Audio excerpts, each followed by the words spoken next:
L'altra domanda invece molto seria era, nel suo film ci sono delle accuse molto specifiche, dirette, soprattutto ecco, nei confronti del cardinal Sodano, nel fatto che forse Giovanni Paolo II era all'oscuro o comunque qualcuno l'ha tenuto all'oscuro, forse il cardinale Ratzinger, l'attuale Papa Benedetto XVI, forse era al corrente, diciamo un tentativo non tanto di proteggere padre Maciel quanto un cover up. Quindi lei qual era la sua opinione a riguardo e se ha ricevuto delle pressioni da parte del Vaticano? You make very direct questions regarding the popes who probably covered up all this story about Father Maciel, and which probably more than anything else covered it up, hushed it up. So we wanted to know what your opinions were on the subject. Yeah. Well, it became clear to me in 1997 when we did the first big newspaper article, Gerald Renner and I. Unfortunately, he is now deceased, and he was a great friend, my colleague on the book, Vows of Silence, and the film is dedicated to his memory. We knew in 1998, 1997, that Pope John Paul II knew of the accusations against Maciel.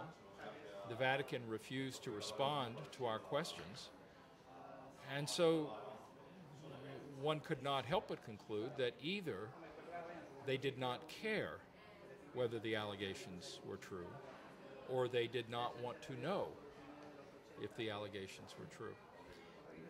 The following year, Professor Barba from Mexico, one of the victims, traveled to Rome with another of the early legionaries, Arturo Jurado, and they filed a formal canonical process in Cardinal Ratzinger's tribunal.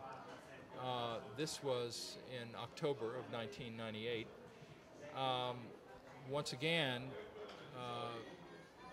the Vatican did not respond immediately, although by the year 2000, they knew that the process was not moving forward.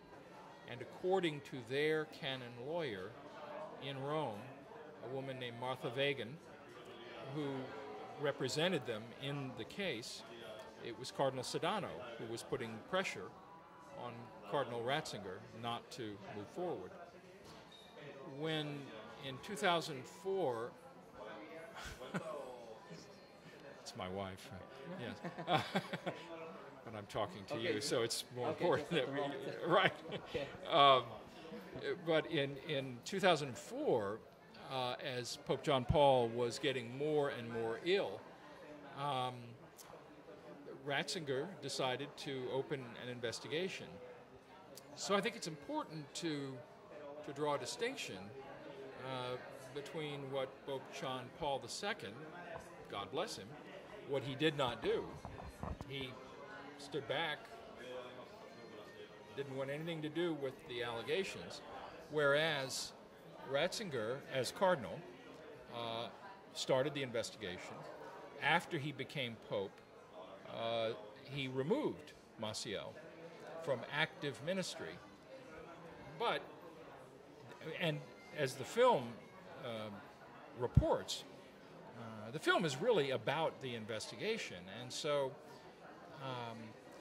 there were 30 men, at least 30 men, who made accusations against Maciel to the investigator, Monsignor Scicluna, from the Congregation for the Doctrine of the Faith. I believe there were many more allegations made, but we know at least of 30 men in Mexico alone who made these charges. When they removed Maciel, finally, in 2006, the Vatican never said what he did. They just said, because he's old, we're not going to have a trial, and we remove him from ministry. The problem here is that they did not acknowledge the victims. It's like erasing them from history.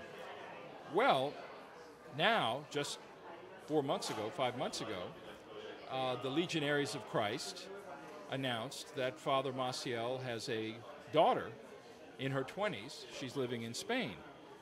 So there's a whole new investigation going on. It's very important, though, to remember the Legionaries of Christ have engaged in disinformation